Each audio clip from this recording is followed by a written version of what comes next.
জয় ঠাকুর। শ্রী শ্রী রামকৃষ্ণ পুঁথি চতুর্থ খণ্ডের অন্তর্গত ভক্তের ভজনা ও অধরের ঘরে মহোৎসব এই অধ্যায় থেকে আমাদের পাঠ চলছে। আজ আমরা এই অধ্যায়ের তৃতীয় দিন পাঠ করব। পর্ব 680, পৃষ্ঠা সংখ্যা 442 অর্থের থেকে 443 সামান্য অংশ পর্যন্ত। এর আগের দিনের পাঠে আমরা দেখেছি ভক্ত গিরিশ এবং দেবেন্দ্র এই দুজন খুব বেশি দিন হয়নি ঠাকুরের কাছে এসেছেন। নতুন নতুন তাদের কাছে ঠাকুর খুব ভীষণ প্রিয় লাগছে এবং ঠাকুরের গুণগান করতে গিয়ে তারা নিজেরা মাতোয়ারা হয়ে যাচ্ছেন। ঠিক যেমন ভ্রমর যখন নতুন ফুলের কাছে যায় তারা যেমন মাতোয়ারা হয়ে যায়, এই দুই ভক্ত ঠাকুরের কথা আলোচনা করতে গিয়ে তারা নিজেরা নিজেদের মধ্যে প্রেমোন্মত্ততায় মেতে উঠেছেন। এমনটা অবস্থায় দেবেন্দ্র কথা প্রসঙ্গে বলছেন যে আমি শুনেছি অন্য কারো মুখে নয়, ঠাকুরের মুখে স্বয়ং ঠাকুর বলছেন তার নিজের ঘরে বসে যে হরিনামের মাহাত্ম্য বিশাল। একবার যদি কেউ হরিনাম করে তা কখনো বৃথা যায় না।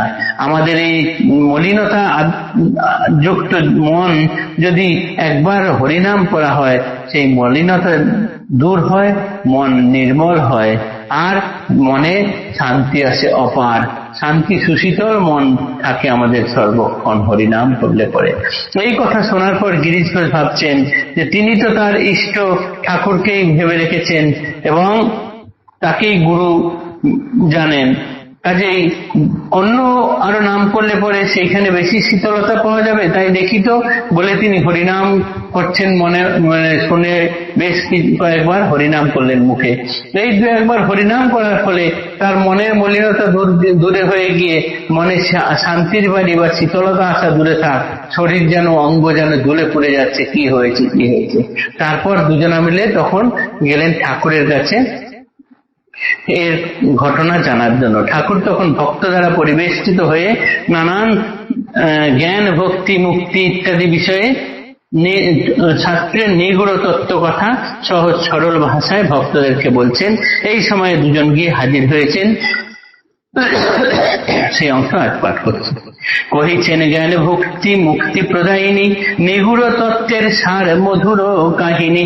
বিশ্বাসে অটল গুরু সুমেরু সমান, সমুজ্জ্বলা গুরু ভক্তি হৃদে মূর্তিমান। গিরিশ যেমন হেন প্রভু অবতারে, দ্বিতীয় কেহই নাই ভক্তের ভিতরে।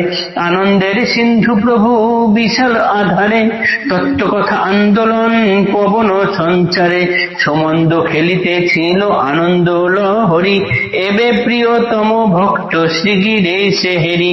উথলিয়া মহানন্দে সুবিস্তৃত কায়, প্রবল জোয়ার বেগ বহিল তাহায়। সাদর সম্ভাসে দিয়া সন্নিকটে স্থান, বসাইলা প্রিয় ভক্তে প্রভু ভগবান। শ্রীমুখে শুনিতে কথা সন্দেহ বিনাশে, ভক্তবরে জিজ্ঞাসিল প্রভু পরমেশে। আপনার প্রশ্ন যাহা মনে খেদ, গুরু ইষ্ট এক কিংবা আছে তাহে ভেদ। সমভাবে সব প্রিয় শ্রী প্রভুর কাছে, চলিত প্রসঙ্গ রস ভঙ্গ হয় পাছে। সে সময়ে নাহি দিয়া উত্তর কথায়, এক টানে কোন কথা প্রভু দেবেরায়। সর্বমন বিমোহন রসের সাগর, শ্রোতাদের মনোমত মন তৃপ্তি করে। ক্রমে পেয়ে অবসর প্রসঙ্গ মাঝারে, কহেন গিরিশ চন্দ্রে কথার উত্তরে। সুধীর মধুর স্বরে জগত গোসাই, গুরু ইষ্ট এক বস্তু ভিন্ন ভেদ নাই। গুরু ইষ্ট স্বতন্ত্র সাধারণে জানে, মন্ত্রদাতা যিনি তাঁরে গুরু বলি মানে। মন্ত্র রূপে মন্ত্র মধ্যে নিবাস যাহার, তিনি ইষ্ট পরাবস্তু সকলের সার। কিন্তু এবে ভক্ত বরে কহিলা গোসাই, যেই গুরু সেই ইষ্ট ভিন্ন ভেদ নাই। ইহার কারণ কথা শুনো কই মন, রামকৃষ্ণ লীলা গাথা অমিয় কথন। গিরিশ ঘোষ যাওয়াতে ঠাকুর তো আনন্দিত মনে ভক্তদের সঙ্গে কথা বলছিলেনই। তত্ত্ব কথা বলতে গেলে ঠাকুরের মন আনন্দে ভরে ওঠে। ঠিক সেই সময়ে গিরিশ ঘোষ জামাই তাকে ইশারা করে তার কাছে এনে বসালেন। বসিয়ে গিরিশ ঘোষকে দেখে ঠাকুরের হৃদয়ে আনন্দ যেন আনন্দের জোয়ার আরো বয়ে গেল। এই সময়ে গিরিশ ঘোষ আর বেশিক্ষণ অপেক্ষা করতে না পেরে আগেই বলে দিলেন যে আপনার কাছে একটা প্রশ্ন আছে, বলুন তো, গুরু এবং ইষ্ট এই দুটো এক না এর মধ্যে কোনো ভেদ আছে? ঠাকুর তো তখন অন্য ভক্তদেরকে নিয়ে কথা বলছেন, তাই এক কথা থেকে অন্য প্রসঙ্গত গেলে পরে কি হয়, রসভঙ্গ হয়। এবং ঠাকুর তো কি করতেন, ঠাকুরের উত্তর দেওয়ার ধরন ছিল যে যেরকম ভক্ত তার কাছে তিনি এমন ভাবে কথা বলতেন যে সেই ভক্তের বোঝার পক্ষে একদম উপযুক্ত হতো। কাজেই এইখানে যে প্রসঙ্গের কথা বলছেন সেই প্রসঙ্গ থেকে তিনি বেরিয়ে না এসে গিরিশবাবুর কথাকে শুনলেন বটে, কিন্তু কোনো উত্তর না দিয়ে তিনি তার প্রসঙ্গই চালিয়ে গেলেন, অর্থাৎ সেই ভক্তদের বিষয়েই কথা বলতে থাকলেন এবং তাদের মনোমত করেই প্রশ্ন উত্তর ইত্যাদি করে যাচ্ছেন।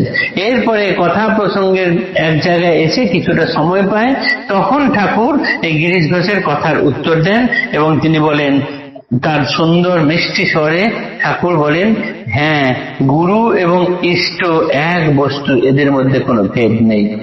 সাধারণ মানুষ জানেন যে যার কাছে মন্ত্র পাওয়া যায় তিনিই হলো গুরু, কিন্তু মন্ত্ররূপে মন্ত্রের মধ্যে যার বাস তিনিই হলেন ইষ্ট। কিন্তু ভক্তবর্গকে অর্থাৎ গিরিশ ঘোষকে ঠাকুর এখন বললেন যে যে গুরু সেই ইষ্ট, এর মধ্যে কেন কোনো ভেদ নেই। কিন্তু তিনি কেন বললেন তার অর্থ আছে, যেটা আমরা এর পরে পরে বুঝতে পারবো। কেননা ঠাকুর কিন্তু গিরিশ ঘোষের গুরু এবং ঠাকুরই তার ইষ্ট।